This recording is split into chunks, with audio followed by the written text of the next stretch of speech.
Je suis Antoine Dubois, âgé de 32 ans. Depuis 10 ans, j'ai été l'épine dorsale invisible qui a empêché l'empire immobilier de luxe de 25 millions de dollars de ma famille au lac Tahoe de s'effondrer sous le poids de leur propre avidité. Mais aujourd'hui, ils m'ont officiellement effacé. Alors que je me tenais au fond du grand salon, épuisé par une autre semaine de 80 heures passées à maintenir à flot notre portefeuille de luxe, mon père a levé un verre en cristal de scotch cher et a déclaré devant 50 invités de la haute société en liesse que mon frère aîné, Édouard, était l'unique héritier de tout et que je n'obtenais absolument rien. Il m'a regardé droit dans les yeux, a ri et a dit à toute la salle que je n'étais qu'une impasse génétique qui existait pour réparer les toilettes.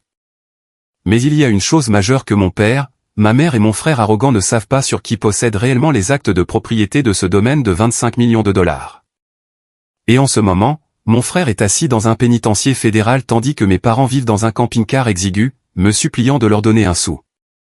Avant que je vous raconte exactement ce qui s'est passé et comment leur royaume doré s'est transformé en cendres en 3 secondes, appuyez sur le bouton j'aime si vous croyez en la justice poétique et s'il vous plaît, dites-moi dans les commentaires d'où vous regardez aujourd'hui. Maintenant, revenons au moment exact où la pièce est devenue complètement silencieuse. Le tintement d'une lourde cuillère en argent contre une flûte de champagne en cristal a percé le faible bourdonnement de la musique classique et des conversations mondaines. 50 invités de marque ont cessé de parler.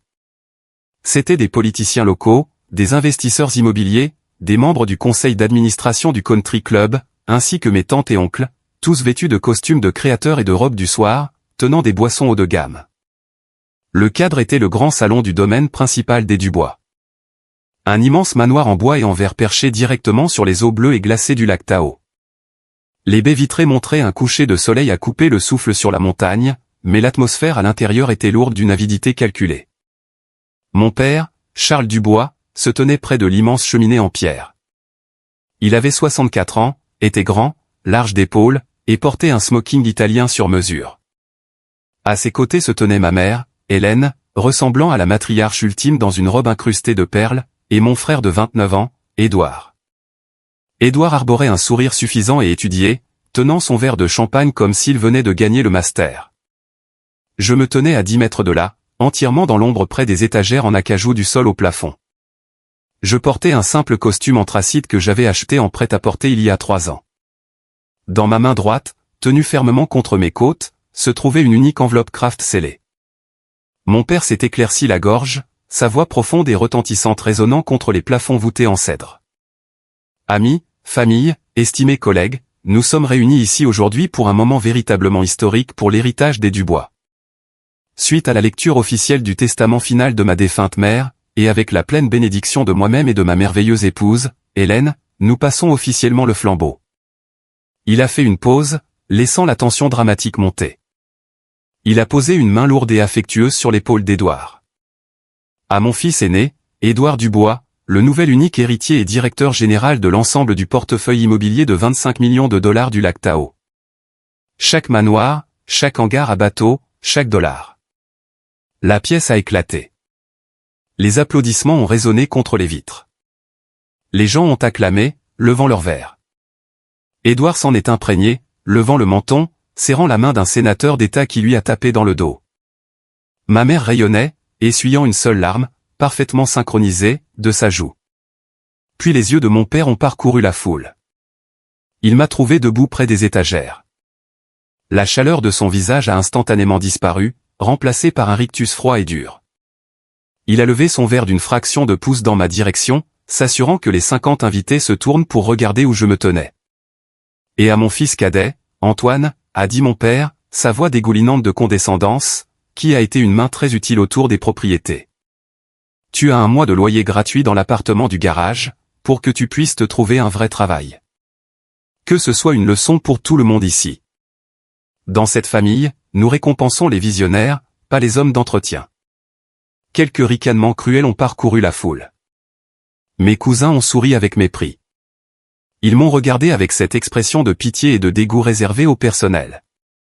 Ils s'attendaient à ce que je baisse la tête. Ils s'attendaient à ce que je pleure ou que je sorte de la pièce en courant, honteux. Je n'ai pas bronché. Mon rythme cardiaque n'a même pas augmenté. J'ai serré le papier épais de l'enveloppe Kraft, j'ai senti le bord net et propre contre ma paume et j'ai laissé un lent sourire glacial courber mes lèvres. J'ai fait 3 pas en avant. Les lourdes planches de bois franc ont craqué sous mes chaussures de ville.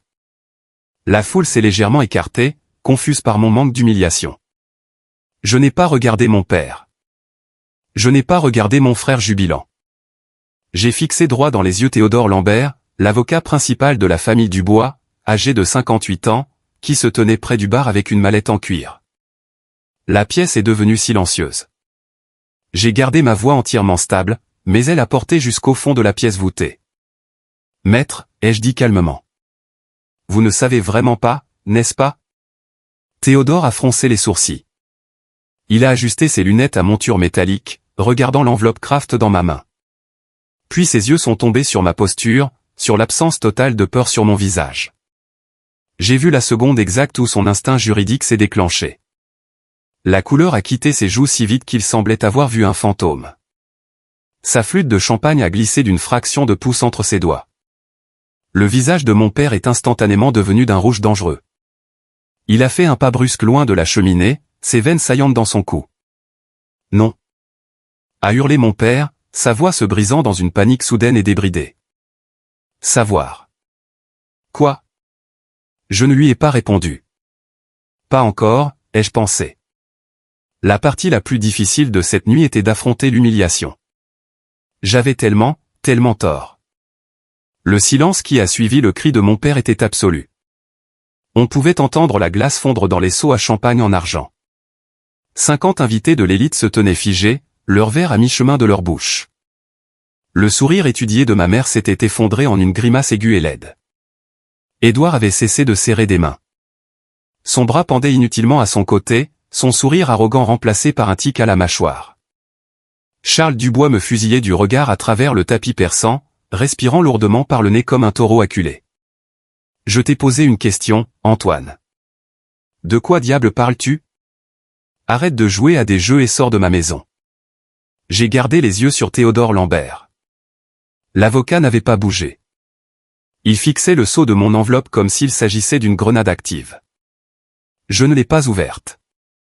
Au lieu de cela, j'ai laissé le silence s'étirer. 5 secondes, 10 secondes.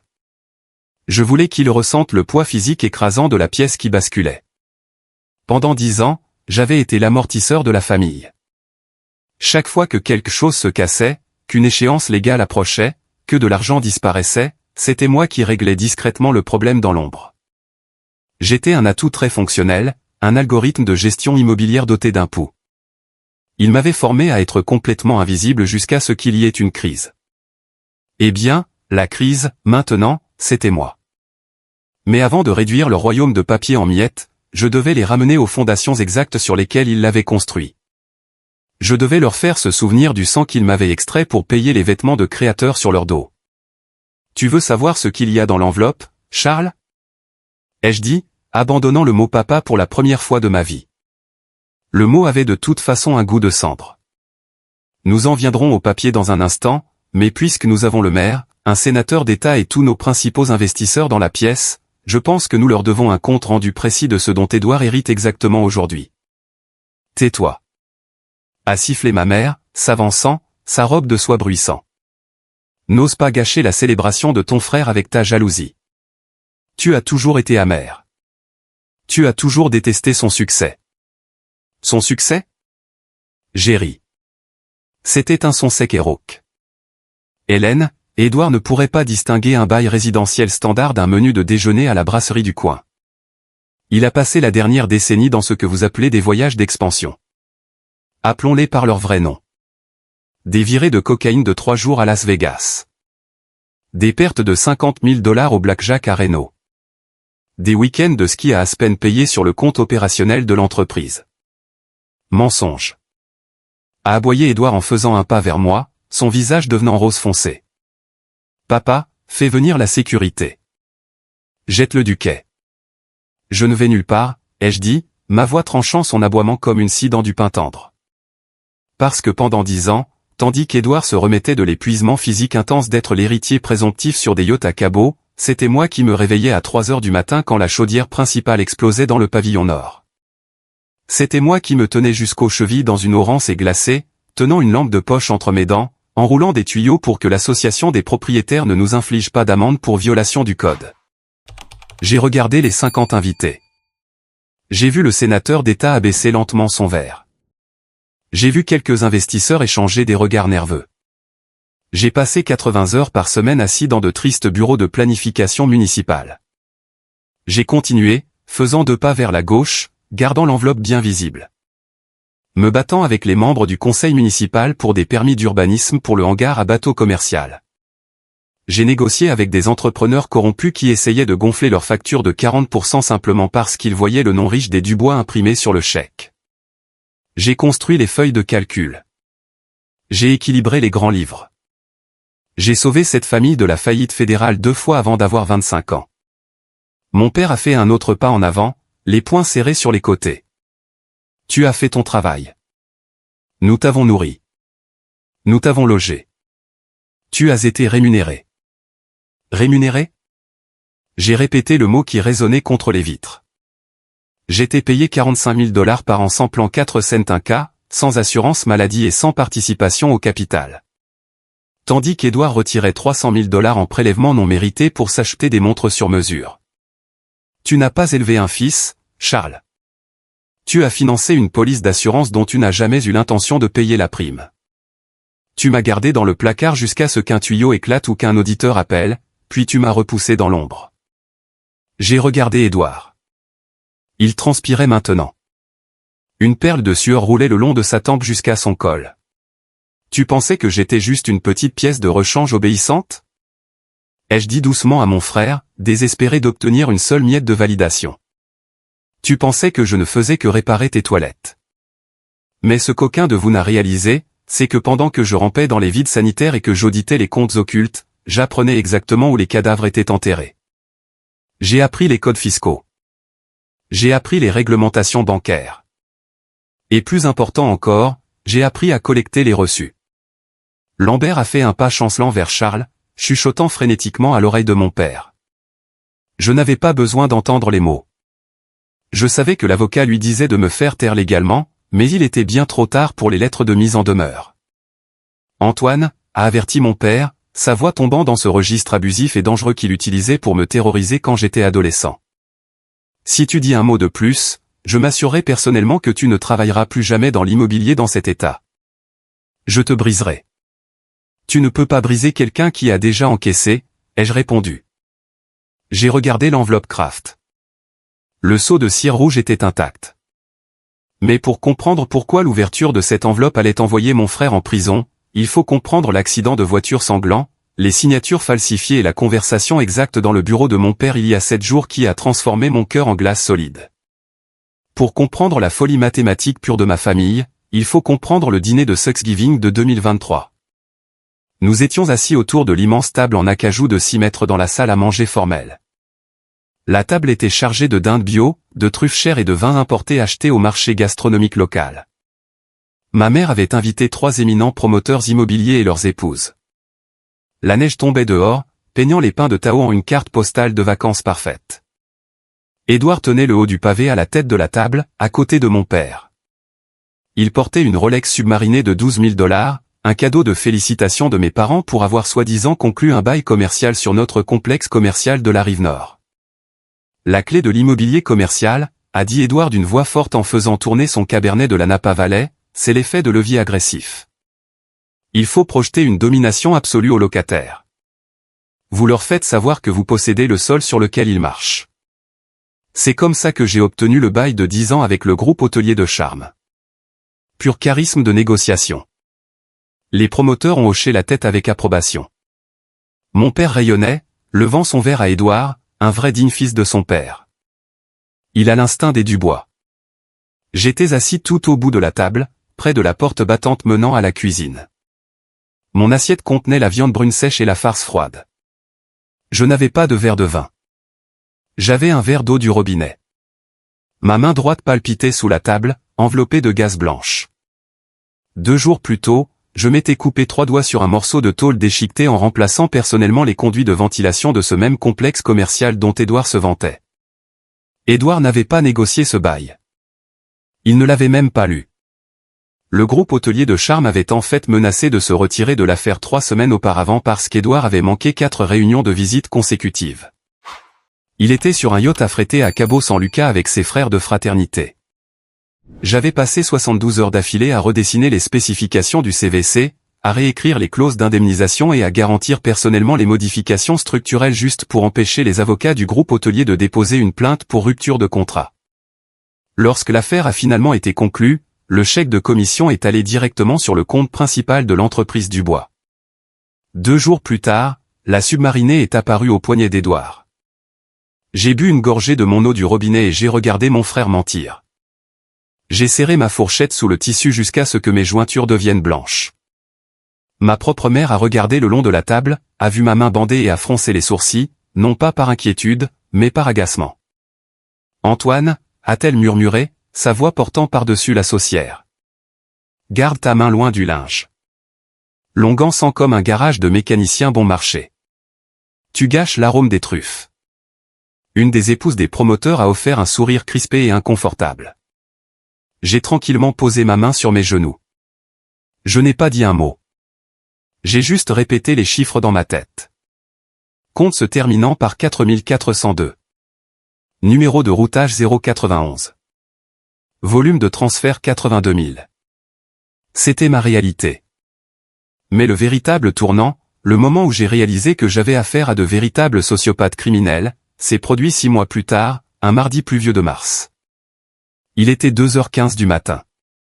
Mon téléphone a vibré sur la table de chevet de mon appartement exigu du garage. Ce n'était pas mon père. C'était Édouard. Antoine, a-t-il soufflé dans le récepteur. Le bruit de fond était chaotique. Des sirènes hurlantes, la pluie s'abattant sur le métal et le son indubitable d'une radio de police crachotant. Sa voix était pâteuse, épaisse d'alcool et de panique. Antoine, il faut que tu viennes ici. Interstate 80, juste à la sortie de Reno. Borne kilométrique 24. Édouard, qu'as-tu fait? Ai-je demandé, sortant mes jambes du lit, mes pieds heurtant le linoléum froid. J'ai dérapé, a-t-il balbutié. Les routes étaient glissantes. J'ai heurté une barrière en béton et Antoine, j'ai heurté une autre voiture. Une Honda, il y a une femme. Elle crie. Les flics installent des fusées éclairantes. Mon sang s'est glacé. Es-tu blessé? As-tu appelé le 911? Les flics sont déjà là. A-t-il sifflé? Écoute-moi, idiot. Je conduisais la Ferrari 488 argentée de papa, celle qui est enregistrée au nom du trust exécutif de l'entreprise. Si je me fais prendre pour conduite en état d'ivresse avec blessure corporelle, l'État révoquera ma licence d'agent immobilier principal. Les comptes séquestres de papa seront gelés. Tu dois leur dire que c'est toi qui conduisais. Je me suis arrêté à mi-chemin pour enfiler mon jean. Quoi? Prends ton camion. Viens ici et dis à la patrouille autoroutière que tu as sorti la voiture pour tester les freins et que j'étais juste le passager, a exigé Édouard, sa voix devenant vicieuse. Je te transférerai 10 000 $ sur ton compte chèque personnel demain. Fais-le, c'est tout. Papa a dit que tu devais le faire. Tu as appelé papa avant de m'appeler. Bien sûr que j'ai appelé papa.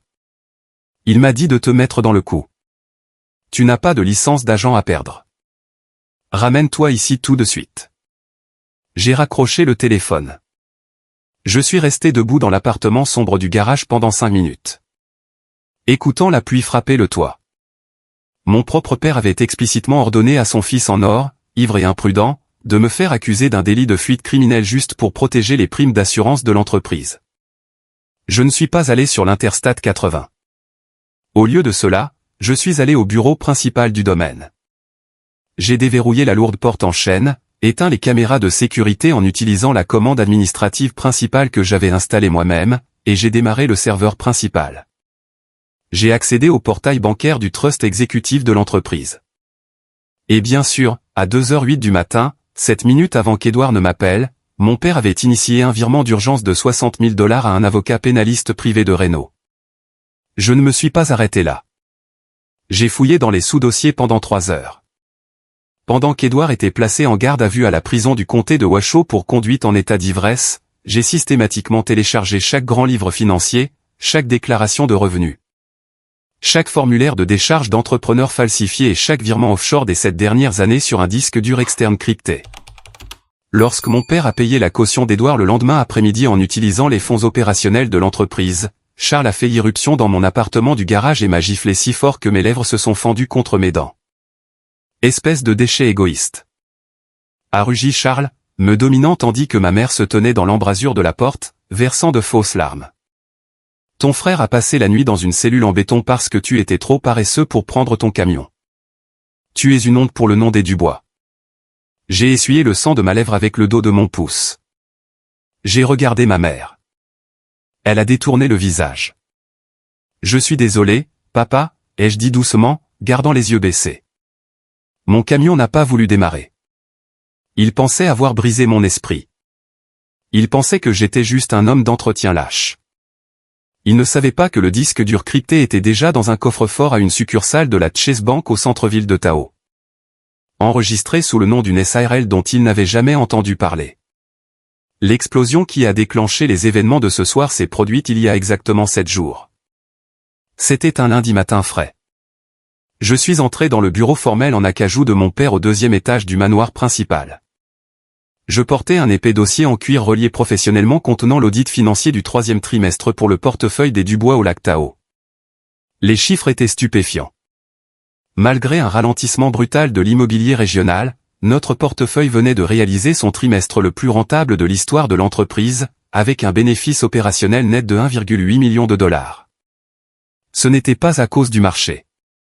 C'était entièrement dû à un plan de réorganisation structurelle complet que j'avais passé 6 mois à concevoir et à mettre en œuvre.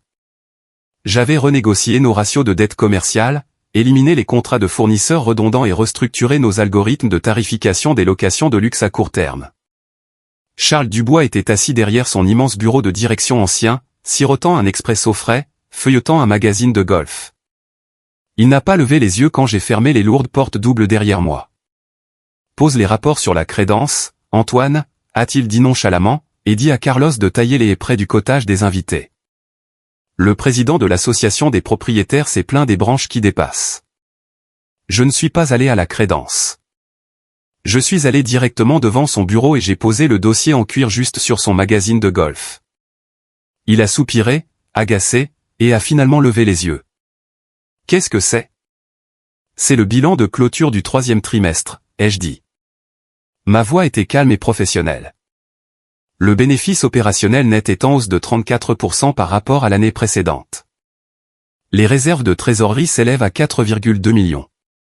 Chaque propriété commerciale est entièrement louée, et le taux d'occupation des locations de vacances à court terme est le plus élevé de tout le bassin.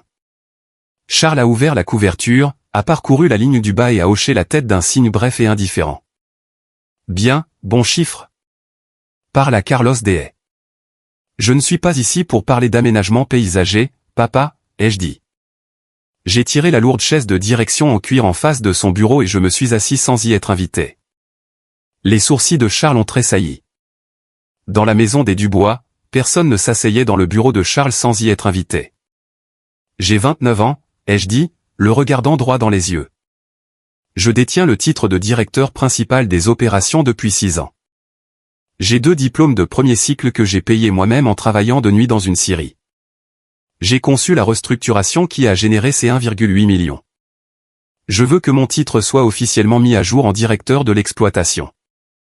Et je veux 10% de participation dans le trust de holding des Dubois du lac Tao. Le silence dans le bureau était absolu. Le seul son était le tic-tac de l'horloge grand-père dans le coin. Charles ne s'est pas mis en colère immédiatement. Au lieu de cela, il m'a regardé avec une expression lente et sincère d'étonnement total. C'était l'expression exacte qu'un homme pourrait avoir si son micro-ondes s'était soudainement mis à parler pour demander un week-end de congé. Il a même gloussé, secouant la tête et attrapant son expresso. Une participation. A ri Charles en buvant une gorgée. Antoine, tu as lu trop de livres de poche sur les affaires. Tu n'obtiens pas de participation. Tu obtiens un salaire. Tu obtiens un toit au-dessus de ta tête dans l'un des codes postaux les plus chers d'Amérique du Nord. Un appartement de garage qui fuit quand la neige fond.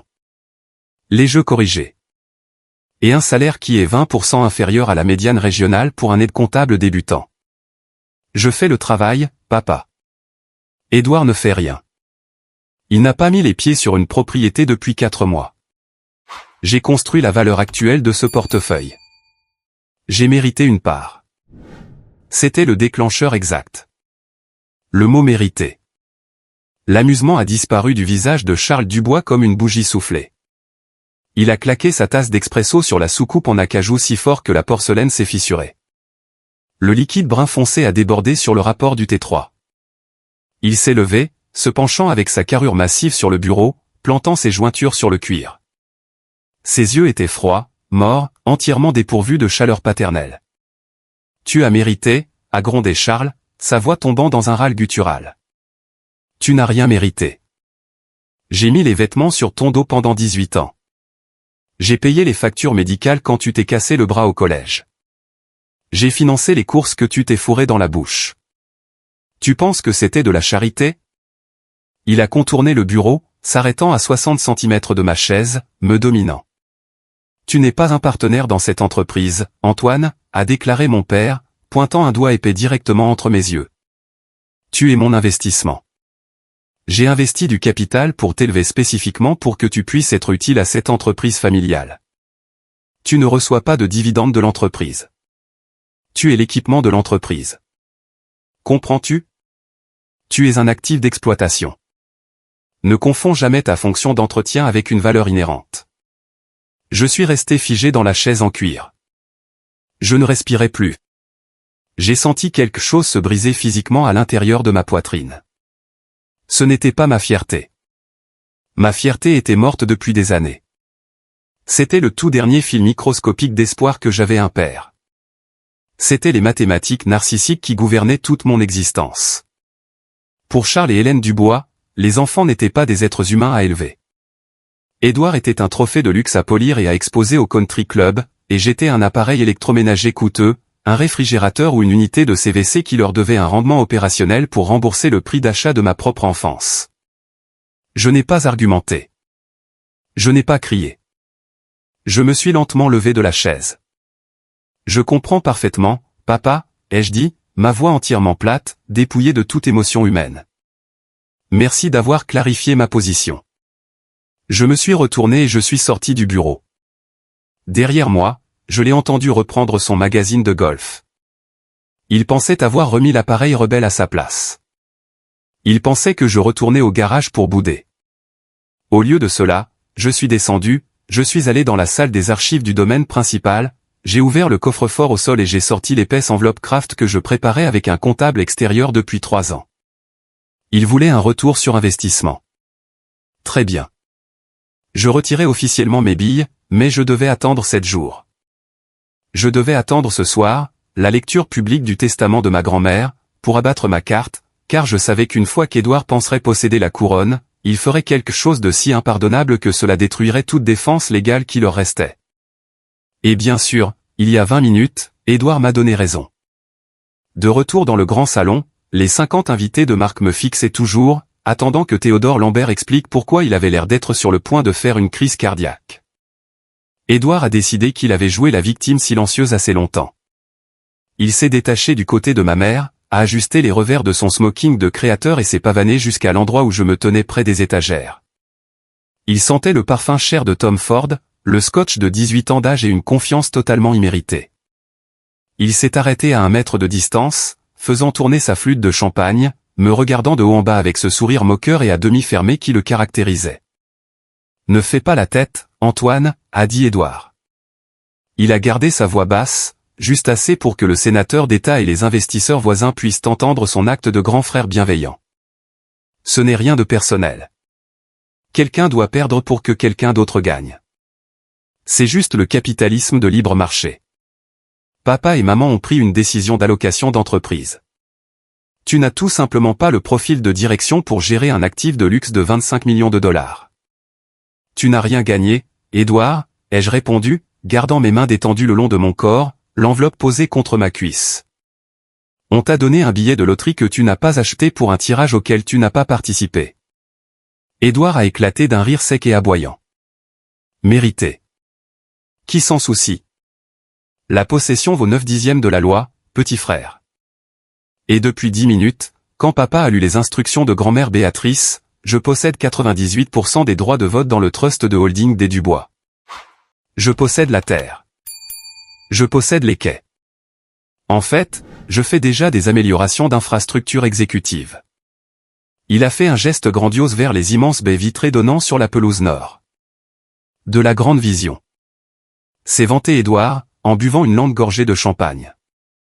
À commencer par le cottage des invités au bord du lac. Je fais vider l'intérieur demain matin. Mon estomac s'est instantanément noué. Le cottage des invités au bord du lac n'était pas une unité de location vide. Qu'est-ce que tu veux dire par vider? Ai-je demandé, ma voix baissant. Clara Fournier vit dans ce cottage. Clara Fournier avait 84 ans. Elle était la meilleure amie de ma défunte grand-mère Béatrice. Une institutrice à la retraite qui avait vécu sur le domaine des Dubois pendant 22 ans. Quand grand-mère Béatrice mourait d'un cancer du pancréas, elle avait fait jurer à mon père sur une Bible que Clara aurait un foyer sûr et sans loyer sur le domaine pour le reste de sa vie naturelle. Clara était frêle, souffrait d'arthrite sévère et était terrifiée par les hivers rigoureux de Tao. Pendant les 10 dernières années, c'était moi qui coupais son bois de chauffage, qui montait ses courses hebdomadaires sur les marches glacées et qui m'asseyais avec elle pour boire une tisane le dimanche après-midi. Elle était le seul être humain dans tout ce code postal qui m'ait jamais demandé comment s'était passée ma journée. Édouard a haussé les épaules avec une indifférence désinvolte. Plus maintenant. Je lui ai donné un préavis verbal officiel ce matin. J'ai envoyé Carlos et 2 gars de l'équipe de paysagistes pour emballer ces bibelots et les jeter dans ce motel 6 près de l'échangeur de l'Interstate 80. Le sang a complètement quitté mon visage. La pièce semblait basculer. Tu as fait quoi? Je l'ai expulsé, a dit Édouard doucement, souriant à un membre du conseil d'administration du country club qui passait. Elle pleurait, faisant toute une scène gériatrique pathétique sur le porche, serrant de vieux albums photos, mais on ne peut pas laisser le sentimentalisme interférer avec l'optimisation des actifs. Ce cottage a une façade de premier choix sur l'eau. Je le transforme en un salon de cigares VIP privé et une salle de poker pour mon réseau de flambeurs. J'ai besoin de la superficie pour l'after party de ce soir. Je l'ai regardé fixement. Ma vision s'est littéralement rétrécie. Il n'avait pas seulement expulsé une locataire. Il avait jeté une femme mourante de 84 ans, qui était essentiellement de la famille, dans un motel d'autoroute sordide et infesté de drogués au milieu d'une nuit glaciale en montagne. Juste pour que lui et ses frères de fraternité dégénérés aient un endroit pour fumer des cigares cubains importés illégalement. Il n'avait même pas attendu que les formalités légales de succession soient terminées. Il l'a fait 9 heures avant de devenir officiellement propriétaire. Elle a 84 ans, Édouard, ai-je murmuré, ma voix tremblant d'une rage si violente que mes dents ont claqué. Ces médicaments pour le cœur doivent être réfrigérés. Tu l'as mise dans un motel d'autoroute. J'ai coupé le poids mort de l'entreprise, Antoine. A ricané Édouard, entrant dans mon espace personnel, tapotant sa flûte de champagne contre ma poitrine. Ce qui m'amène directement à ton statut. Papa et moi avons eu une session de stratégie exécutive. Nous n'avons plus besoin d'un gestionnaire immobilier à temps plein sur la liste de paie. J'ai des potes de ma fraternité universitaire qui peuvent s'occuper du logiciel QuickBooks pour la moitié de ton salaire. Il s'est penché plus près, son haleine chaude et fétide contre mon oreille. Soyons brutalement honnêtes, Antoine, a chuchoté Édouard, sa voix dégoulinant de venin pur. Ce n'est pas comme si tu avais autre chose à faire dans ta petite vie triste. Pas de femme, pas d'enfant, pas de patrimoine immobilier, pas d'héritage. Tu es une impasse génétique. Tu es une roue de secours opérationnelle. Il a tendu la main et a pointé durement son index dans mon épaule. Alors, voici ton indemnité de départ, a ordonné Édouard, faisant un geste vers le couloir principal. Un des traiteurs vient de faire tomber un plateau de cocktail de crevettes et a renversé une bouteille de mouette sur le parquet près du vestiaire. Va chercher une serpillière et un seau dans l'office et nettoie le désordre avant que le maire ne marche dedans. Rends-toi utile à cette famille pour une fois. Il m'a fait un clin d'œil, a tourné les talons et est retourné vers ma mère, tapant dans la main d'un cousin en passant. Je suis resté immobile. J'ai senti le tissu anthracite de ma veste de costume reposer sur mes épaules. J'ai regardé ma mère de l'autre côté de la pièce. Elle avait observé toute l'interaction. Elle avait vu Édouard me piquer. Elle savait que Clara Fournier était assise dans un motel si glacial. Et ma mère a juste bu une gorgée de son champagne et m'a tourné le dos. À cette fraction de seconde exacte, alors que la robe de soirée en soie de ma mère tourbillonnait hors de mon champ de vision, un souvenir m'a frappé avec la force cinétique d'un train de marchandises. C'était un flash d'il y a 3 semaines. J'étais revenu à la maison principale à l'improviste à midi pour récupérer un schéma de plomberie principale. En passant devant la salle à manger formelle, les lourdes portes doubles étaient légèrement entr'ouvertes. J'ai entendu la voix de ma mère. Elle ne parlait pas à mon père. Elle parlait sur son téléphone portable à son jeune frère, l'oncle Richard, un spéculateur immobilier raté vivant à Scottsdale. J'ai finalement convaincu Charles de finaliser les amendements du trust. Richard, avait dit ma mère, sa voix vive, calculatrice, entièrement dépourvue de douceur maternelle. Édouard obtient 98%. Antoine obtient 0. Il y a eu une pause pendant que Richard parlait. Puis ma mère a ri. Un son sec et vindicatif. Bien sûr que c'est à propos du prêt de Scottsdale. A-t-elle lancé dans le récepteur. Il y a 2 ans, quand tu avais besoin de ce prêt-relais de 400 000 $ pour sauver ta place commerciale, j'ai dit à Charles de le retirer des réserves opérationnelles de Tao. Sais-tu qui l'a bloqué? Antoine. Il a apporté ses stupides feuilles de calcul d'audit à Charles et a prouvé que ta place était insolvable. Il a dit à son propre père que te prêter des fonds de l'entreprise violerait les obligations fiduciaires. Il m'a embarrassé devant mon propre mari, Richard. Il a choisi ses stupides règles comptables plutôt que la famille de sa propre mère. Elle avait fait une pause, buvant une gorgée de thé. Charles hésitait à laisser Antoine complètement de côté. A confessé froidement ma mère. Il pensait qu'Antoine était utile pour l'entretien. Mais j'ai dit à Charles qu'Antoine est mentalement instable. Je lui ai dit qu'Antoine a un grave trouble de ressentiment et que si nous lui donnons ne serait-ce que 5% de participation, il ira Édouard dans des litiges opérationnels sans fin. J'ai pleuré. Richard, j'ai produit des larmes. J'ai dit à Charles que pour le bien de l'harmonie familiale, nous devions couper complètement le cancer. Ne t'inquiète pas pour Antoine. Il n'a de toute façon pas d'argent pour engager un avocat. Il restera dans le garage et réparera les tuyaux parce qu'il n'a nulle part où aller. Debout dans le grand salon, entouré de 50 invités de l'élite, ce souvenir est devenu d'une clarté absolue. Ma mère n'avait pas été une victime passive du patriarcat dominateur de mon père. Elle était l'architecte. C'était elle qui avait systématiquement empoisonné la perception de mon père sur ma santé mentale pendant 24 mois, simplement parce que j'avais refusé de la laisser vider nos réserves de trésorerie pour renflouer son frère en faillite. Elle avait instrumentalisé ses propres larmes pour dépouiller son plus jeune fils de son héritage, de sa dignité et de son avenir. J'ai regardé Charles Dubois. J'ai regardé Hélène Dubois. J'ai regardé Édouard Dubois. Pendant 32 ans, j'avais porté la culpabilité écrasante et suffocante du fils décevant. J'avais avalé les insultes, enduré le travail physique et accepté les salaires de misère parce qu'au plus profond du coin le plus sombre et le plus vulnérable de mon âme, je croyais que si je travaillais assez dur, si je les sauvais d'assez de scandales, ils finiraient par me regarder et dire « Nous t'aimons, fils. Ta place est à cette table. » Ce petit garçon est mort sur le parquet d'acajou du lac Tao ce soir. Il ne voulait pas d'un fils. Il voulait une bête de somme qui ne se rebiffe pas.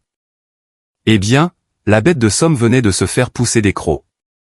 J'ai regardé l'enveloppe Kraft dans ma main droite. Le seau de cire rouge captait le reflet du lustre en cristal au-dessus. Je ne suis pas allé à l'office chercher une serpillière. J'ai marché directement au centre de l'immense tapis persan. Me plaçant exactement à égale distance entre mon père, ma mère et le sénateur d'État. Théodore Lambert a vu ma trajectoire. L'avocat a fait 3 pas frénétiques en avant, levant les mains comme un agent de la circulation face à un semi-remorque en fuite. Antoine, s'il vous plaît, allons dans le bureau de direction. Nous pouvons discuter des conditions de départ administratives en privé. Ne faites pas de spectacle public. Écartez-vous, Théodore, ai-je dit. Ma voix n'était pas forte, mais elle possédait une résonance terrifiante et absolue qui a instantanément tué le reste du brouhaha dans la pièce. J'ai levé l'enveloppe Kraft à hauteur de poitrine pour que les 50 invités puissent la voir clairement. Édouard vient de m'informer que je dois me rendre utile et nettoyer un désordre. Ai-je annoncé à toute la salle de bal. Il a entièrement raison. Cette entreprise familiale fuit des déchets toxiques depuis 7 ans, mais je ne vais pas utiliser une serpillière. J'ai glissé mon pouce droit sous le rabat épais de l'enveloppe. J'ai poussé fort contre le papier renforcé. Crac. Le son du papier craft épais qui se déchire a résonné contre les plafonds voûtés en cèdre. Dans le silence de mort et à bout de souffle du grand salon, cela sonnait exactement comme un os sec qui se brise en deux. Mon père s'est précipité en avant. « Antoine, arrête. » J'ai sorti une pile de documents juridiques impeccables estampillés de sceaux officiels d'enregistrement du comté, bleus, et je les ai étalés sur la table d'argent la plus proche, poussant un plateau de caviar importé de $500 directement sur le sol. Parlons de qui possède la terre. Ai-je dit. Pour comprendre pourquoi Théodore Lambert avait l'air comme si son âme venait de quitter son corps physique, nous devons arrêter le temps pendant 60 secondes et regarder ce que j'avais réellement fait dans mon appartement de garage qui fuyait chaque nuit entre minuit et 4 heures du matin pendant les 36 derniers mois. Quand ma défunte grand-mère, Béatrice Dubois, était dans les derniers stades de son cancer en phase terminale il y a 3 ans, elle ne faisait pas confiance à mon père. Elle avait vu Charles transformer l'entreprise familiale des Dubois, d'une société de développement régional respectée en un jeu de sociétés écran à fort effet de levier et pratiquant l'évasion fiscale. Et elle savait qu'Édouard était un narcissique imprudent et accro au jeu qui aurait incinéré l'ensemble du patrimoine familial dans les 12 mois suivant l'obtention du pouvoir de signature. 2 semaines avant de mourir, grand-mère Béatrice m'a discrètement convoqué à son lit d'hospice à l'hôpital de Tao Forest. Elle n'a pas appelé Charles. Elle n'a pas appelé Théodore Lambert. Elle m'a appelé et a fait venir une avocate indépendante et impitoyable spécialisée en fiducie judiciaire, nommée Sarah Martin. Antoine, avait chuchoté grand-mère Béatrice, tenant ma main rugueuse et calleuse dans ses doigts frêles. Ton père se prend pour un titan. C'est un imbécile qui marche sur de la glace mince. Je ne vais pas le laisser détruire l'héritage que mon mari a construit. Et je ne vais certainement pas les laisser continuer à te traiter comme un paysan sur tes propres terres. Là, dans cette chambre d'hôpital, en présence de Sarah Martin et d'un notaire public en chef, grand-mère Béatrice a exécuté une restructuration de fiducie irrévocable maîtresse. Elle n'a pas laissé le portefeuille immobilier de 25 millions de dollars du lac Tao au trust de holding des Dubois. Elle a exécuté un transfert d'acte de propriété maître, transférant légalement 100% des biens immobiliers physiques, le terrain, le manoir principal, les 3 places commerciales de la rive nord, les hangars à bateaux et le cottage des invités au bord du lac à une toute nouvelle entité. Le trust de préservation de la dynastie Béatrice Dubois. Et qui a été nommé l'unique fiduciaire gestionnaire exclusif et irrévocable avec 100% du pouvoir de vote? Moi, Antoine Dubois. Nous n'avons pas enregistré les actes immédiatement. Sarah Martin m'a conseillé de les garder sous séquestre en vertu de dispositions de confidentialité strictes. Pourquoi? Parce que selon le droit immobilier statutaire du Nevada et de la Californie, si grand-mère Béatrice décédait et que Charles revendiquait publiquement la propriété des actifs dans les déclarations fiscales de l'entreprise tout en opérant sous une fausse présomption de titre, et que je payais discrètement les impôts fonciers à partir d'un compte séquestre indépendant pour maintenir une position juridique valide, Charles construirait toute sa structure financière d'entreprise sur un terrain qu'il ne possédait pas légalement. Pendant 3 ans, j'ai joué l'idiot. J'ai laissé Charles me crier dessus. J'ai laissé ma mère se moquer de mes vêtements. J'ai laissé Édouard se pavaner avec des montres de 12 000 $. Chaque fois qu'Édouard accumulait une dette de jeu de 50 000 $ aux tables de blackjack à Reno, Charles m'ordonnait de virer discrètement des fonds de l'entreprise pour la couvrir. J'ai viré les fonds, mais je n'ai pas viré l'argent de l'entreprise Dubois. J'ai viré de l'argent d'un compte occulte privé financé par les rendements locatifs commerciaux indépendants du trust de la dynastie. Et j'ai enregistré chaque dollar comme un prêt-relais personnel garanti exécuté entre Antoine Dubois et Édouard Dubois, en utilisant la future participation présumée d'Édouard comme garantie. Il pensait que je tenais les livres pour les sauver du fisc. Je tenais les livres pour monter un dossier fédéral de détournement de fonds et de fraude par virement électronique à toute épreuve. Et plus tôt ce matin, pendant qu'Édouard était occupé à envoyer des paysagistes jeter les affaires de Clara Fournier dans un dépotoir de Motel 6, Sarah Martin est entrée au bureau du greffier du comté de Washoe et a officiellement enregistré les actes maîtres. « Qu'est-ce que tu fous ?» a rugi Charles Dubois, chargeant vers la table d'argent où je venais de disperser les documents juridiques. Il a tendu sa main massive pour arracher les papiers, mais Théodore Lambert l'a intercepté, saisissant l'avant-bras de mon père avec une force surprenante. « Charles, ne les touche pas », a lancé Théodore, sa voix stridente de terreur juridique authentique. Ne touche pas aux instruments enregistrés du comté. Théodore s'est penché sur la table, ses lunettes à monture métallique glissant sur l'arête de son nez en sueur. Ses doigts tremblants ont plané sur le premier document, l'acte de garantie maître pour le domaine principal de 25 millions de dollars du lac Tahoe. Il a lu la première ligne, puis ses yeux se sont dirigés vers le coin inférieur droit. Il a fixé le sceau officiel en relief violet du bureau de l'enregistreur du comté. Enregistré le 14 octobre 2023. Numéro d'instrument 9 948 201. Parcelle de frais exemptes, transfert de dynastie. C'est impossible, a balbutié Théodore, sa voix se brisant si fort que le sénateur d'État s'est approché de 3 pieds pour jeter un œil. Charles, ce sont des actes maîtres enregistrés. Ils transfèrent l'ensemble de la parcelle physique du domaine principal, des hangars à bateaux commerciaux et des complexes commerciaux de la rive nord directement au trust de la dynastie Béatrice.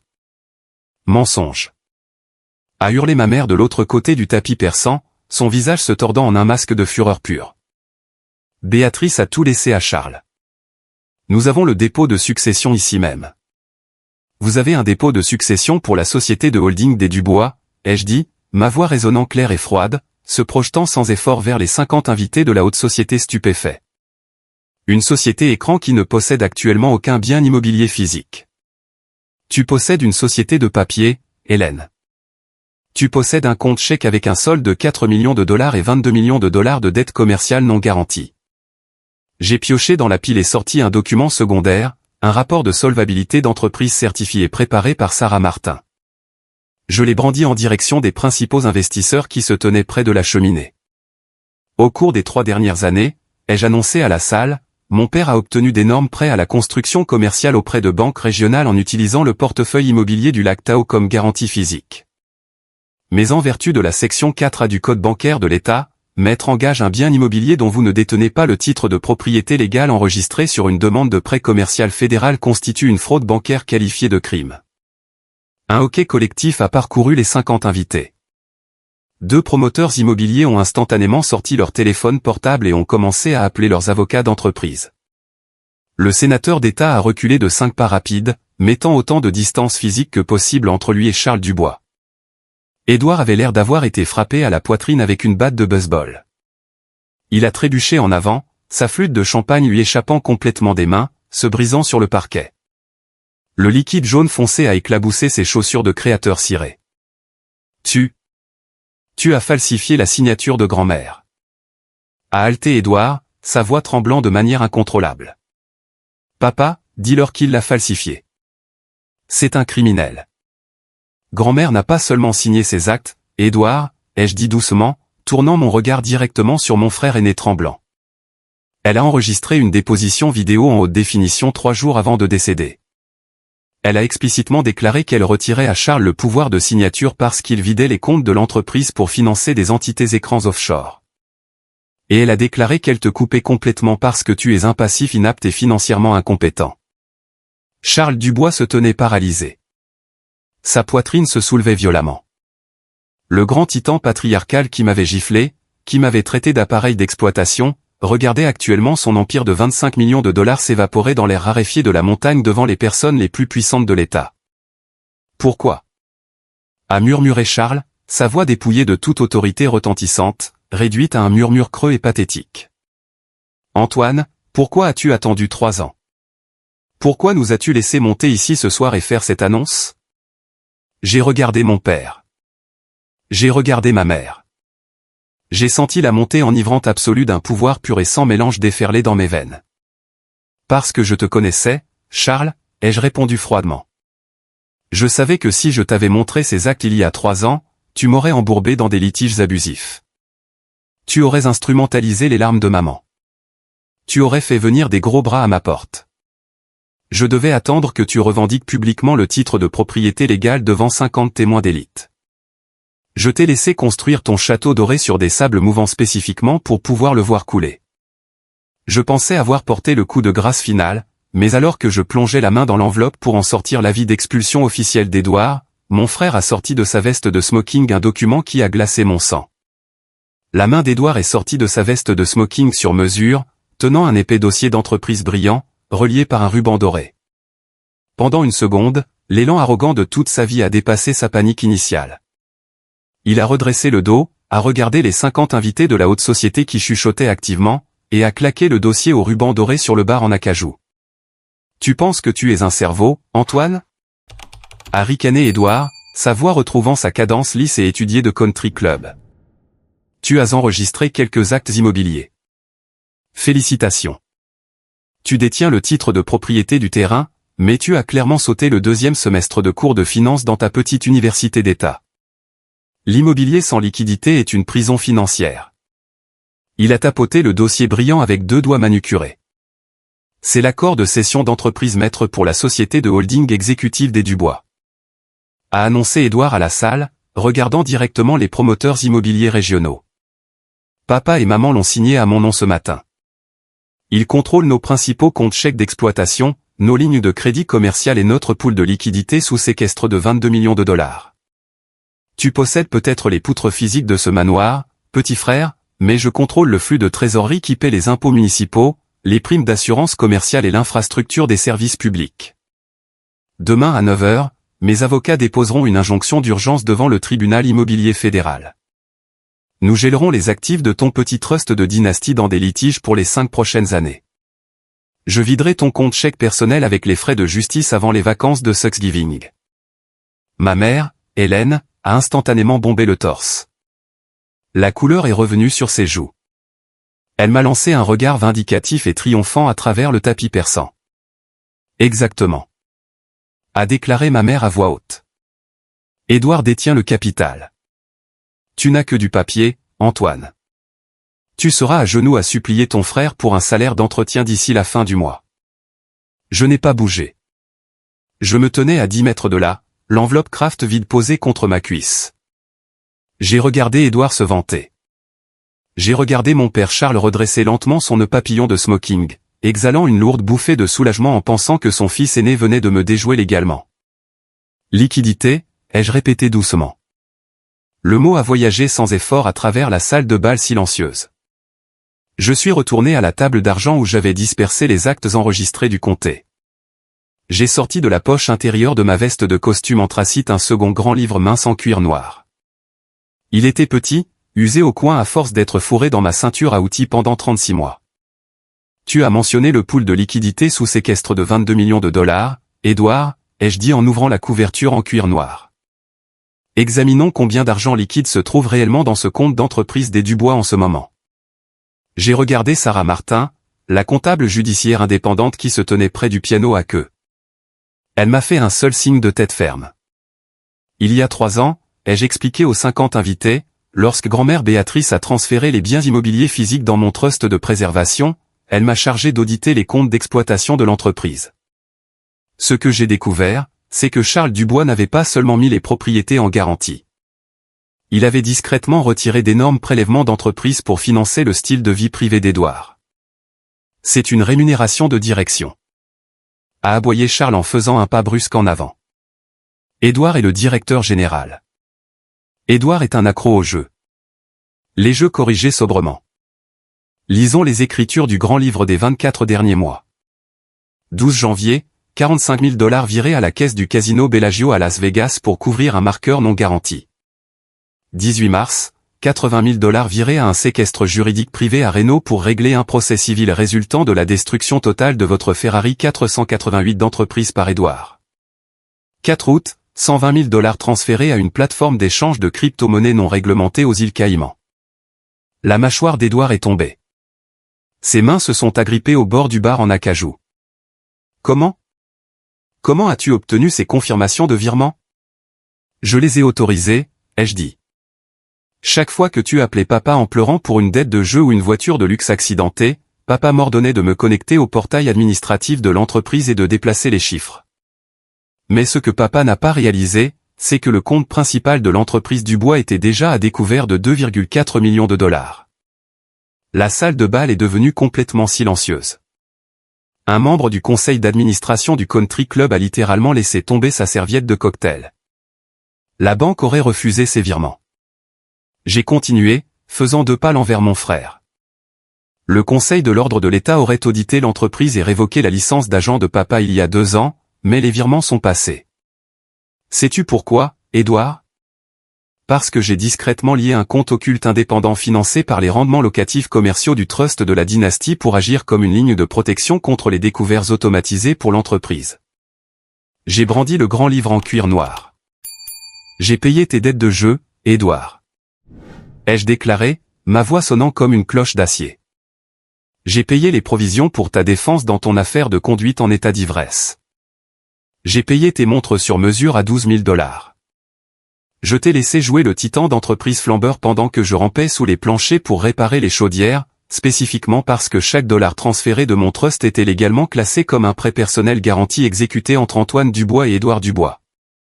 Tu as volé mon héritage, a balbutié Édouard, ses yeux balayant sauvagement la pièce. Je t'ai sauvé la mise, ai-je répondu froidement. Mais j'ai officiellement fini de te la sauver.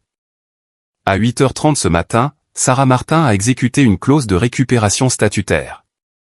Nous avons dissous le compte de découvert occulte. Nous avons balayé les 300 000 $ restants de liquidité d'exploitation de l'entreprise pour satisfaire tes billets à ordre en défaut. J'ai fermé le grand livre en cuir noir avec un bruit sec. Ton compte chèque d'entreprise a actuellement un solde négatif de 48,12 $. Ai-je dit à mon frère. La fête est finie. Charles Dubois avait l'air comme si tout l'oxygène avait été aspiré de ses poumons. Il a trébuché en arrière contre l'immense cheminée en pierre, sa main renversant une horloge en bronze antique inestimable du manteau. Elle a heurté le foyer en pierre avec un bruit lourd et discordant. Mais personne dans la pièce n'a même baissé les yeux. 50 invités de l'élite, le maire, le sénateur d'État, les principaux prêteurs commerciaux reculaient activement vers les grandes portes doubles du foyer. Ils regardaient ma famille comme s'ils étaient porteurs d'une peste active et très contagieuse. Dans les enclaves ultra-riches du lac Tao, l'insolvabilité financière est le péché mortel ultime. Ma mère, Hélène, a poussé un cri aigu et hystérique. Elle a attrapé la manche du smoking de Charles, ses doigts s'enfonçant dans la laine. Charles, dis-leur que ce n'est pas vrai. Dis au sénateur que nous avons les lignes de crédit de l'entreprise. Charles, dis quelque chose. Charles n'a pas dit un mot. Il ne pouvait pas. Il me fixait avec de grands yeux injectés de sang. Comprenant enfin l'ampleur écrasante du piège de 10 ans qu'il s'était construit. J'ai plongé une dernière fois la main au fond de l'enveloppe Kraft. Mes doigts se sont refermés sur une seule feuille de papier blanc impeccable imprimée sur du papier cartonné juridique épais. J'ai traversé le tapis persan, ignorant Théodore Lambert, ignorant les sanglots de ma mère, et je me suis arrêté à 60 cm devant Édouard Dubois. Mon frère aîné tremblait si violemment que sa montre submarinée cliquetait contre son poignet. Son smoking de créateur impeccable semblait soudain de taille trop grand pour sa silhouette dégonflée. J'ai levé le document blanc impeccable et je l'ai plaqué contre sa poitrine, appuyant fermement ma paume contre son sternum pour qu'il soit forcé de saisir le papier pour l'empêcher de tomber. Tu m'as dit plus tôt ce soir que je devais me rendre utile. Ai-je dit à Édouard, ma voix basse, intime, entièrement dépourvue de pitié. Tu m'as dit que Clara Fournier était pathétique de pleurer sur son porche quand tu as jeté les souvenirs de sa famille dans un motel 6. Eh bien, voici tes papiers. Édouard a baissé les yeux sur le texte en gras noir imprimé en haut du papier cartonné. Préavis de congé statutaire. Détention illégale. Mandat d'expulsion de 24 heures. Et ceci, ai-je annoncé à toute la salle, est un avis d'expulsion officiel. Pas pour Clara Fournier. Pour toi. Tu as jusqu'à 18 h demain pour vider la suite parentale de tes costumes de créateur et de tes cigares importés. Après cela, le shérif du comté te traitera comme un intrus armé. Pourquoi ?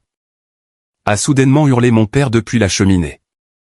Sa voix était un cri rauque et déchiqueté qui a déchiré ses cordes vocales. Il s'est précipité de 2 pas en avant, de la salive volant de ses lèvres. Pourquoi nous as-tu fait ça, Antoine ? Si tu nous détestais à ce point, pourquoi n'es-tu pas simplement parti il y a 3 ans ? Pourquoi nous as-tu laissé inviter tout le country club ici ce soir ? Tu as orchestré notre destruction publique. J'ai lentement tourné la tête vers mon père. J'ai regardé l'homme qui m'avait nourri de reste, qui m'avait payé un salaire de débutant, qui m'avait regardé dans les yeux il y a 7 jours et m'avait dit que je n'étais rien de plus qu'une pièce d'équipement d'exploitation. Pour la première fois en 32 ans sur cette terre, j'ai ressenti une paix intérieure absolue et profonde. Le poids psychologique qui avait écrasé ma poitrine depuis l'enfance s'est complètement évaporé. J'ai ressenti du pouvoir. Parce que je te connaissais, Charles, ai-je dit d'un ton égal. Je savais que si j'avais discrètement démissionné et déménagé, tu aurais passé le reste de ta vie à raconter ta version des faits. Tu aurais dit au country club que j'étais un échec mentalement instable qui avait abandonné sa famille. Maman aurait versé ses fausses larmes au dîner de Thanksgiving. Je devais attendre que tu mettes publiquement la couronne de papier sur la tête d'Édouard devant tous les principaux investisseurs du bassin. Je devais m'assurer que lorsque la vérité éclaterait, aucun de vous n'aurait plus nulle part où se cacher. Hélène Dubois s'est effondrée, tremblante, dans un fauteuil en velours moelleux, enfouissant son visage dans ses mains incrustées de perles. Faisons une pause un instant. Merci d'être resté avec moi jusqu'ici. Vous êtes vraiment incroyable. S'il vous plaît, aidez-moi en aimant la vidéo et en commentant le chiffre ainsi dessous pour que je sache que vous avez été avec moi jusqu'à ce point. Non seulement cela aide plus de gens à découvrir cette histoire, mais cela me fait aussi savoir que mes expériences comptent pour quelqu'un. Votre soutien est la plus grande motivation pour moi de continuer à partager le reste de ce voyage. J'ai tourné le dos à ma mère en pleurs. Je pensais que l'exécution était terminée. Je pensais que l'entreprise familiale des Dubois était officiellement morte et enterrée. Mais alors que je faisais mon premier pas vers les grandes portes doubles du foyer pour quitter la salle de bal, Édouard Dubois a laissé échapper un étrange son étouffé de derrière le bar. Ce n'était pas un sanglot. C'était un gloussement sombre, désespéré et débridé. Je me suis arrêté et j'ai regardé par-dessus mon épaule. Édouard fixait la vie d'expulsion dans ses mains, ses yeux grands et sauvages comme un animal acculé sur le point de se mordre la patte pour échapper à un piège d'acier. « Tu penses que tu as gagné, l'homme d'entretien ?» a sifflé Édouard, plongeant profondément dans la poche intérieure sur mesure de son pantalon de smoking. « Tu as oublié qui grand-mère Béatrice aimait vraiment ?» et il a sorti un document bleu plié qui a instantanément fait halter Théodore Lambert à voix haute. Les doigts tremblants d'Édouard ont déplié le lourd dos juridique bleu du document. Il l'a brandi comme un bouclier physique, sa poitrine se soulevant alors qu'un sourire maniaque et désespéré s'étirait sur son visage pâle. « Tu penses que ton petit trust de préservation de la dynastie a une autorité statutaire, Antoine ?» s'est vanté Édouard, sa voix se brisant d'adrénaline débridée. Tu as passé 3 ans à ramper dans le noir à collecter des reçus, mais tu as complètement manqué la clause dérogatoire maîtresse. Il a tendu le papier directement vers Théodore Lambert. Lis-le, Théodore, a ordonné bruyamment Édouard, s'assurant que le sénateur d'État et les promoteurs immobiliers restants interrompent leur retraite vers le foyer. Lis le titre de l'instrument à toute la salle. Théodore Lambert a hésité. L'avocat de 58 ans semblait profondément épuisé, ses lunettes à monture métallique de travers sur son nez. Il a lentement tendu la main et a pris le document à dos bleu des mains d'Édouard. Il a parcouru l'entête en gras imprimé en haut de la page. C'est une procuration générale durable statutaire. A lu Théodore à haute voix, sa voix prudente, tremblant légèrement. Exécuté par Béatrice Dubois. Lis la portée statutaire, Théodore, a aboyé Édouard, sortant de derrière le bar en acajou, sa confiance revenant en une vague laide et agressive.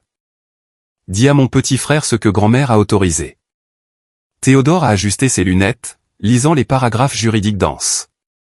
Cet instrument accorde au mandataire désigné une autorité immédiate, illimitée et durable sur tous les biens personnels, d'entreprises et immobiliers détenus par Béatrice Dubois. Il accorde explicitement le pouvoir de révoquer, de modifier ou de dissoudre toute fiducie inter vivo ou testamentaire précédemment établie, y compris les entités de préservation immobilière. Charles Dubois s'est lentement relevé de la cheminée en pierre. Une étincelle soudaine et vicieuse d'espoir s'est rallumée dans les yeux injectés de sang de mon père. Il a fait 3 pas lourds sur le tapis persan, se tenant épaule contre épaule avec son fils en or. Et qui est désigné comme le mandataire ? Théodore, a exigé Charles, sa voix patriarcale retentissante revenant dans la voûte. Édouard Dubois, a répondu doucement Théodore, avec pleine autorité d'agir seul. Ma mère, Hélène, a littéralement bondi du fauteuil en velours. Elle a essuyé ses larmes avec le dos de sa main, laissant échapper un rire aigu et haletant de pure justification. Je le savais. Béatrice savait qui était le vrai visionnaire dans cette famille. Elle n'allait pas laisser 18 millions de dollars de biens immobiliers de premier choix au lac Tahoe à un plombier glorifié. Édouard s'est pavané à travers le tapis vers moi. Il s'est arrêté à 1 mètre de distance, la tête haute, me regardant de haut avec son costume anthracite. La possession vaut 9/10 de la loi, Antoine, a chuchoté Édouard, ses yeux brûlants de pure méchanceté. Grand-mère a signé cette clause dérogatoire. Elle supplante tes actes enregistrés. Elle dissout ton trust de dynastie. Cela signifie que les biens immobiliers reviennent directement au trust de holding des Dubois, que papa m'a cédé ce matin. Tu ne possèdes pas la terre. Tu ne possèdes pas le manoir. Tu es en train d'empiéter sur ma propriété privée. Il a pointé un doigt accusateur vers les grandes portes doubles. Alors prends ton petit avis d'expulsion. A ricané Édouard. Descends dans ton appartement de garage qui fuit, mets tes vêtements bon marché dans des sacs poubelles, et dégage de mon domaine avant que je ne fasse traîner dehors par le col par Carlos. Pendant 30 secondes, le grand salon était complètement figé. Le sénateur d'État s'est arrêté près du porte-manteau. Les prêteurs commerciaux regardaient, retenant leur souffle. C'était exactement comme si la dynamique familiale écrasante et injuste qui avait régi toute ma vie venait de se réaffirmer violemment. C'était comme si le fil en or avait gagné. Je n'ai pas bronché. Mon rythme cardiaque est resté entièrement plat. Quand on passe 10 ans à gérer des permis d'urbanisme municipaux complexes et à combattre des entrepreneurs corrompus, on apprend une règle fondamentale des conflits à enjeux élevés. Quand un adversaire désespéré sort soudainement un atout miraculeux à la toute dernière seconde, c'est presque toujours un faux. Je n'ai pas regardé Édouard. J'ai regardé directement Théodore Lambert. Théodore, ai-je dit calmement, ma voix tranchant le rire triomphant de ma mère. Quelle est la date d'exécution exacte estampillée à côté du sceau notarié de grand-mère Béatrice sur cette procuration? Théodore a baissé les yeux sur le bas de la page bleue. 14 octobre 2023. 14 octobre, ai-je répété clairement. 2 jours avant que grand-mère ne décède. Exactement. A aboyé Édouard. Elle l'a signé sur son lit de mort parce qu'elle voulait s'assurer que tu ne voles pas l'héritage familial. J'ai plongé la main dans la poche intérieure de ma veste de costume anthracite. Je n'ai pas sorti un acte immobilier. J'ai sorti un dossier médical certifié, estampillé en rouge, obtenu directement du service des archives de l'hôpital de Tao Forest. Es-tu absolument certain que grand-mère a signé ce document le 14 octobre, Édouard? Ai-je demandé doucement, et j'ai remis le dossier médical certifié directement dans les mains tremblantes de Théodore Lambert. Théodore Lambert a ouvert la lourde couverture rouge du dossier de l'hôpital. Ses yeux ont parcouru la chronologie clinique estampillée par le médecin traitant de l'unité de soins intensifs. Le silence dans la pièce est devenu dangereusement lourd. On pouvait entendre le vent hurler sur les eaux glacées du lac Tao à l'extérieur. Théodore? A demandé Charles Dubois, sa voix tombant dans un registre nerveux et incertain. Qu'est-ce que c'est? Théodore n'a pas répondu à Charles. Le visage de l'avocat a pris une teinte grise crayeuse impossible. Ses genoux ont visiblement fléchi d'une fraction de pouce. Il a lu les notes cliniques à haute voix, sa voix sonnant comme une feuille d'hiver sèche raclant l'asphalte. Journal de l'USI de l'hôpital de Tao Forest. Patiente Béatrice Dubois. Date, 14 octobre 2023. Heure, 6h à 24h. Théodore a dégluti difficilement, sa pomme d'Adam se balançant violemment. La patiente a subi une hémorragie de grade 4 à 4h30. La patiente a été intubée d'urgence, placée sous ventilation mécanique et a reçu une sédation continue par intraveineuse de propofol. La patiente est restée dans un coma profond de Glasgow 3 médicalement induit pendant toute la période de 48 heures précédant le décès. Des contentions souples bilatérales au poignet ont été appliquées pour empêcher l'extubation du tube endotrachéal. Théodore a lentement abaissé le dossier médical rouge. Il a regardé Édouard Dubois avec une expression d'horreur professionnelle absolue et sans mélange. Elle était comateuse, a chuchoté Théodore. Elle était intubée et physiquement attachée aux barrières du lit. Elle ne pouvait pas tenir un stylo, encore moins exécuter un instrument juridique statutaire. J'ai fait un pas en avant, réduisant la distance physique entre moi et mon frère jubilant. Le visage d'Édouard était devenu complètement mort. Le sourire arrogant n'avait pas seulement disparu. Toute la structure de son visage semblait s'effondrer sur elle-même. Tu n'as pas seulement perdu le portefeuille immobilier ce soir, Édouard, lui ai-je dit. Ma voix portait le poids absolu d'un acte d'accusation fédéral. Tu viens de présenter un document statutaire frauduleux et falsifié à un officier de justice devant 50 témoins de la haute société, dont un sénateur d'État et 3 présidents de banques commerciales. En vertu du titre 18 du Code pénal des États-Unis, c'est un délit de mise en circulation d'un instrument falsifié et de fraude par virement électronique au premier degré. Théodore Lambert a instantanément laissé tomber la procuration bleue sur le tapis perçant comme si elle lui brûlait la chair. Il a reculé loin de Charles et Édouard, levant les mains en signe de reddition stricte. Je me retire officiellement en tant que conseil juridique pour l'entreprise familiale des Dubois. A annoncé bruyamment Théodore à tout le foyer. Je n'avais aucune connaissance préalable de cet instrument. Charles, c'est une contrefaçon criminelle. Je ne serai pas partie prenante à une fraude fédérale. Édouard. A rugi Charles, saisissant son fils aîné par les deux épaules, le secouant violemment. Que as-tu fait? Dis-moi où tu as eu ce document. Édouard a paniqué. L'ego fragile du fil en or s'est brisé en 1 million de morceaux déchiquetés. Il a trébuché en arrière contre le bar, des larmes de terreur authentique coulant sur ses joues. Je devais le faire, a crié Édouard, sa voix se brisant en un sanglot aigu et hystérique. Papa, j'avais des dettes privées. J'ai perdu 400 000 $ aux tables de baccarat privées à Reno le mois dernier. J'ai emprunté un demi-million de dollars à Greg, le requin, et à son syndicat. Ils m'ont dit que si je ne mettais pas en garantie un bien immobilier physique d'ici ce week-end, ils me briseraient les deux jambes.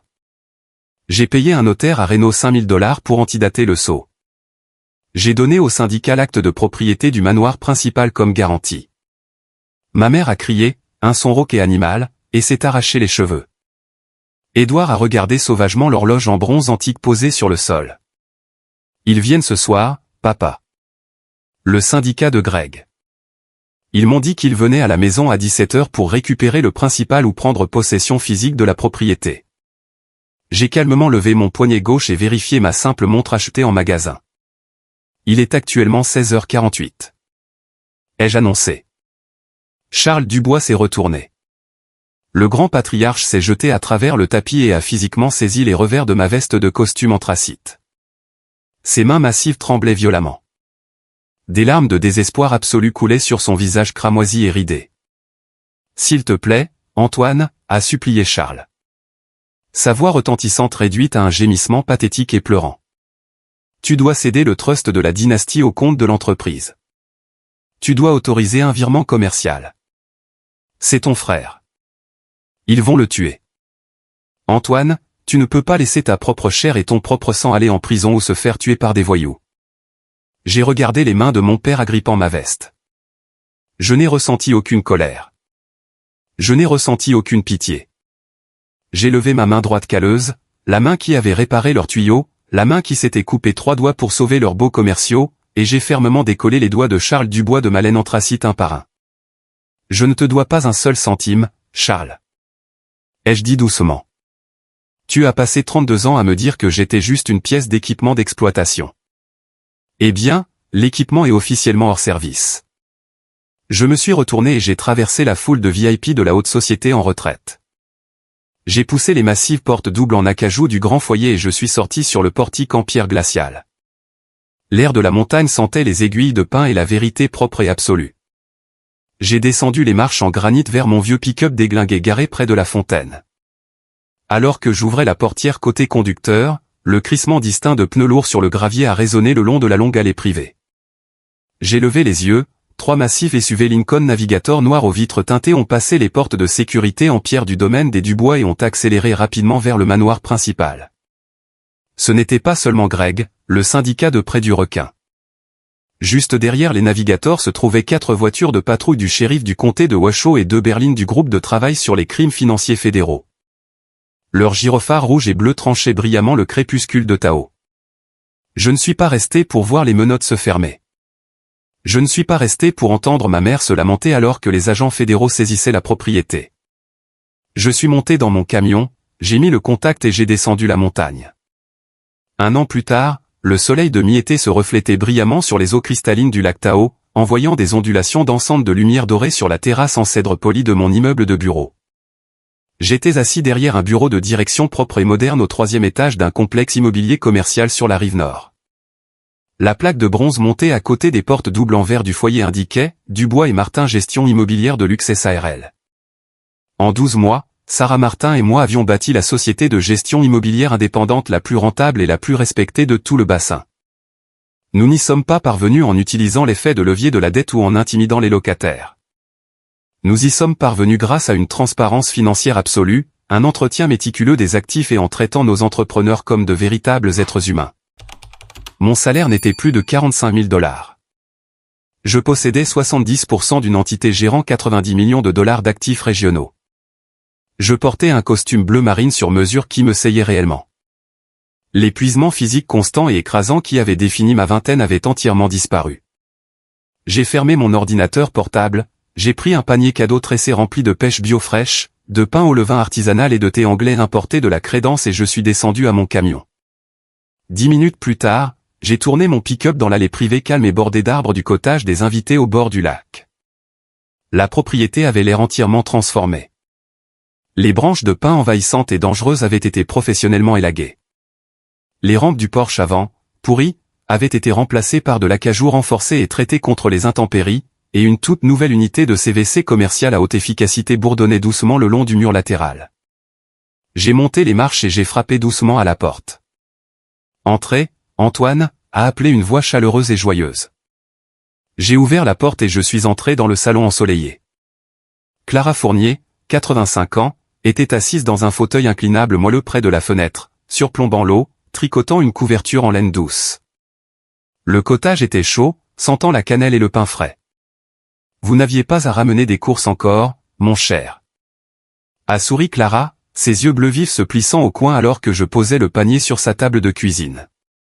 Le jeune homme de votre équipe d'entretien, Carlos, est déjà passé hier pour vérifier mon réfrigérateur et nettoyer les filtres de la gouttière. Carlos est un excellent superviseur immobilier principal. Ai-je souri, nous versant 2 tasses d'eau chaude de la bouilloire. Il s'assure que nos locataires les plus importants sont pris en charge. Clara a pris sa tasse de thé avec des mains stables. Elle a regardé le lac bleu paisible, puis m'a regardé avec une profonde gratitude maternelle. Votre grand-mère Béatrice serait si incroyablement fière de l'homme que vous êtes devenu, Antoine. Vous n'avez pas laissé leur amertume transformer votre cœur en pierre. Je me suis assis en face d'elle, sirotant mon thé. C'était la récompense ultime de tout mon parcours. Je n'avais pas seulement vaincu le patriarcat de mon père. J'avais réussi à briser la malédiction générationnelle. J'avais acquis le pouvoir sans sacrifier mon humanité. J'ai fini mon thé, j'ai fait un doux câlin d'adieu à Clara et je suis retourné vers le centre-ville de Tao.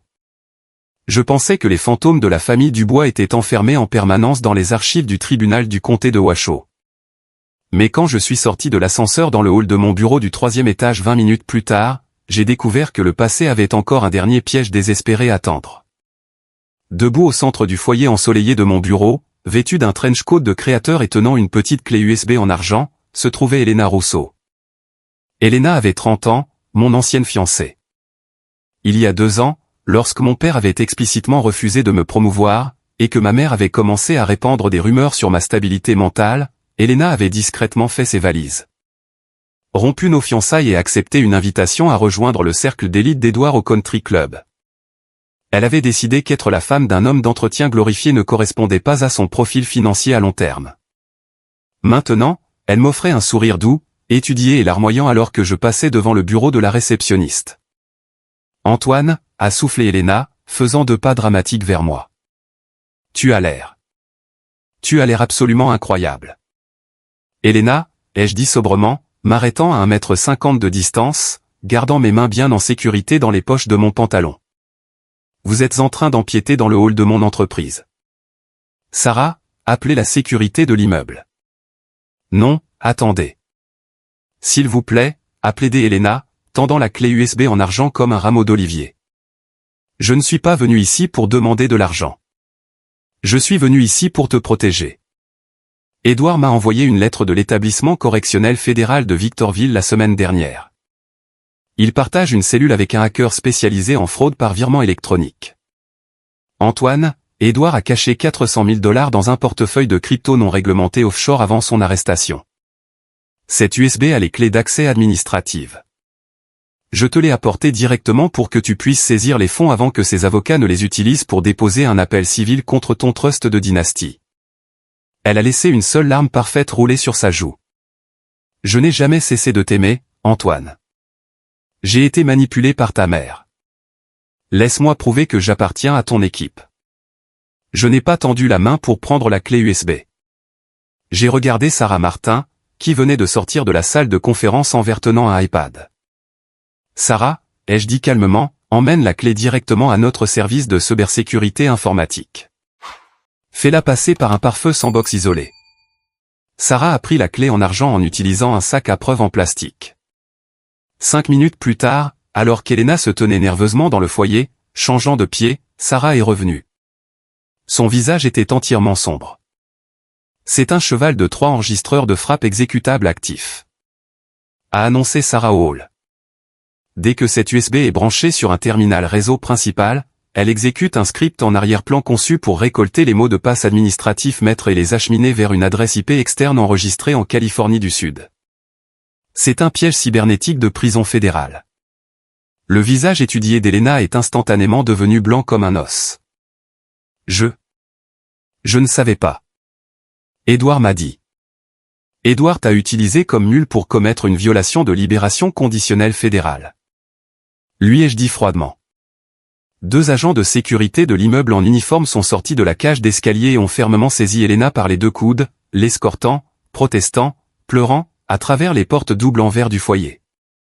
Alors que la porte se refermait, mon téléphone portable a vibré dans ma poche. Un numéro inconnu d'un opérateur prépayé bon marché. J'ai fait glisser l'écran et l'ai mis à mon oreille. Antoine. La voix de ma mère était rauque. Le bruit de fond était indubitable, les moteurs diesel bruyant des semi-remorques au ralenti et le crissement du trafic autoroutier. Hélène Dubois semblait avoir 30 ans de plus. Antoine, s'il te plaît, ne raccroche pas. A sangloté ma mère. Ton père a déposé le bilan personnel au titre du chapitre 7. Le fisc a saisi nos comptes bancaires pour arriérés d'impôts. Nous vivons dans un camping-car Fleetwood de 20 ans garé derrière un Walmart près de l'Interstate 80 à Reno. Le générateur est tombé en panne ce matin. Il fait 32 degrés à l'intérieur, Antoine. Le procès de Charles commence le mois prochain. Nous n'avons pas $5 000 pour la provision de la défense juridique. S'il te plaît, tu as $90 millions d'actifs. Envoie-nous $5 000. Je suis ta mère.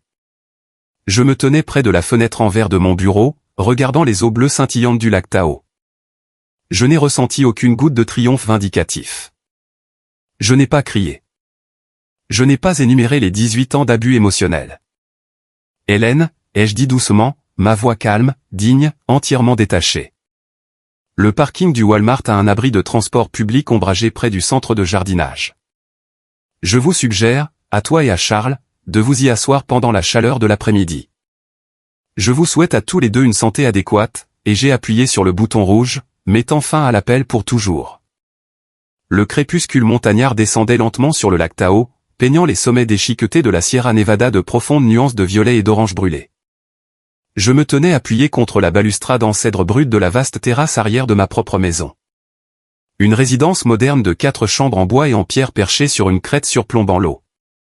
Chaque centimètre carré de la propriété, chaque meuble, chaque clou enfoncé dans la terrasse était payé avec des fonds propres et audités. L'acte enregistré au bureau du greffier du comté portait un seul nom, Antoine Dubois. J'ai attrapé une bouteille de vin rouge sur la petite table de patio en verre extérieur. Ce n'était pas un scotch single malt importé de 18 ans d'âge. Ce n'était pas une bouteille de champagne français à $500 achetée pour impressionner les membres du conseil d'administration du country club qui vous abandonnerait à la seconde où vos lignes de crédit gèleraient. C'était une simple bouteille de Zinfandel bio à $28 produite par un petit vignoble familial dans les contreforts de la Sierra. L'étiquette imprimée sur le verre sombre portait un seul mot en caractères gras et nets, liberté. J'ai tiré le bouchon, j'ai versé une généreuse mesure dans un verre sans pied et j'ai pris une gorgée lente et délibérée. Le vin était riche, terreux, avec des notes de mur noir, de sol de montagne et d'indépendance personnelle durement gagnée. J'ai regardé les lumières du domaine scintiller le long du rivage en contrebas. Pendant 10 ans, j'avais cru qu'être la pièce de rechange de la famille était une condamnation à vie tragique et suffocante. Je pensais que mon rôle d'infrastructure invisible, l'homme rampant dans les vides sanitaires glacés pendant que le fils en or trinquait avec les politiciens à l'étage, était la preuve que j'étais fondamentalement indigne d'être aimé. Maintenant, en prenant une autre gorgée de mon vin dans la brise fraîche de la montagne, j'ai finalement compris la profonde ironie de mon existence. Être ignoré par des sociopathes narcissiques n'était pas une malédiction. C'était mon armure protectrice ultime. Parce que pendant que Charles et Hélène Dubois étaient occupés à polir la couronne en papier d'Édouard et à lui apprendre à projeter un faux effet de levier aux investisseurs de la haute société, ils m'ont laissé complètement seul dans la salle des machines. Ils m'ont laissé seul avec les codes du bâtiment municipaux. Ils m'ont laissé seul avec les statuts bancaires. Ils m'ont laissé seul pour apprendre comment la valeur réelle est générée, maintenue et légalement protégée. Ils pensaient m'enterrer dans la terre. Ils ne réalisaient pas que j'étais une graine. J'ai posé mon verre de vin sur la balustrade en cèdre. J'ai regardé un bateau à moteur solitaire tracer un sillage blanc et net sur le miroir bleu assombri du lac. La plus grande révélation de la guérison d'une dynamique familiale toxique n'est pas le moment où vous exécutez le piège légal.